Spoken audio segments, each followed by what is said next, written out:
महाराष्ट्रावर Iran America युद्धामुळे LPG आणि पेट्रोलचं संकट असताना आता अवकाळी पावसाचंही संकट आलेलं आहे। त्याचा फटका ग्रामीण भागाला सर्वात जास्त बसला। शेती आणि बागायतदारांचं मोठं नुकसान झालंय। आज पुन्हा 7 जिल्ह्यांमध्ये मुसळधार पावसासह गारपिटीचा इशारा देण्यात आलाय।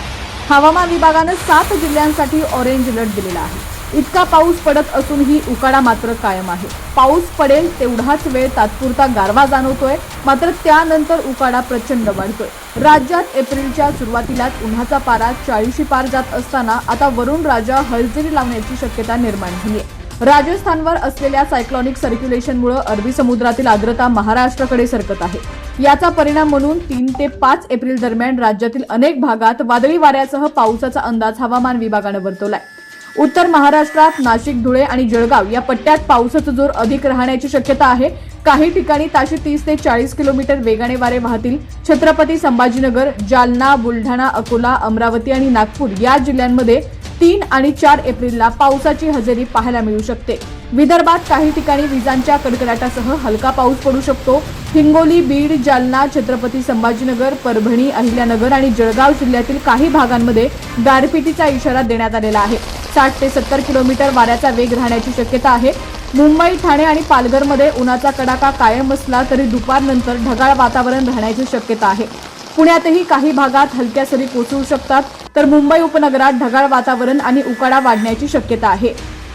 स्कायमेट हवामान तज्ज्ञ महेश पालवत यांनी दिलेल्या माहितीनुसार सध्या भारताच्या उत्तर भागात एक ट्रफ लाईन सक्रिय आहे, जी सिंधापासून अरबी समुद्रापर्यंत पसरलेली आहे। या प्रणालीमुळे समुद्रातील ओलावा जमिनीवरती येत असून वाढलेल्या तापमानामुळे स्थानिक पातळीवर पावसाचे ढग तयार होत आहेत। विशेषतः उत्तर भारतातून येणाऱ्या वेस्टर्न डिस्टर्बन्समुळे ही स्थिती निर्माण झाली आहे।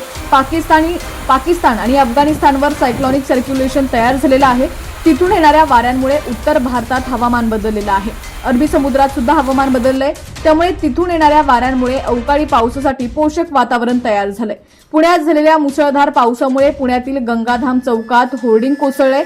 सुदैवानं या दुर्घटनेत कुणीही जखमी झालेलं नाहीये। अनेक ठिकाणी झाडं कोसळलीत। पुण्यातील कोंढवा परिसरात वाहनांवर झाडं कोसळलेली आहेत। कोंढवा परिसरात ज्योती रेस्टॉरंट समोर चारचाकी वाहनावरती झाड पडल्यानं वाहनाचं मोठं नुकसान झालंय। पुणे आणि पिंपरी चिंचवडमध्ये अवकाळी पावसामुळे अंडरपासमध्ये मोठ्या प्रमाणात पाणी तुंबलेलं आहे। पुलाखालून रस्त्यावरून जाताना वाहन चालकांना मोठी कसरत करावी लागते। पावसाचा जोर पुन्हा वाढत असल्यानं परिस्थिती आणखी गंभीर होऊ शकते। पुढील पावसाळ्यात काय होणार असा सवाल आता नागरिकांकडून उपस्थित केला जातोय।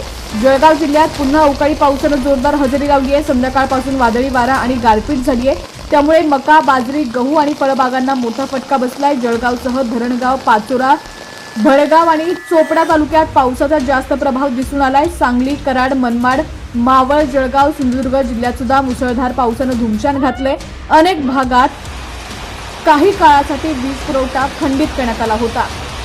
त्याचप्रमाणे सोलापूर जिल्ह्यातील पंढरपूरमध्ये सुद्धा अवकाळी पावसानं जोरदार हजेरी लावली।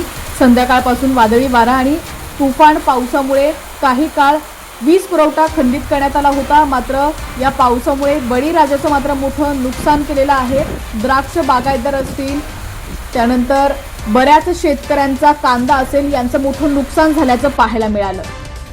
आता राज्यातील तुमचा जिल्हा कोणता आणि तुमच्या जिल्ह्यात सुद्धा हवामानाची काय स्थिती आहे ती सुद्धा आम्हाला कमेंट्सच्या माध्यमातून नक्की कळवा।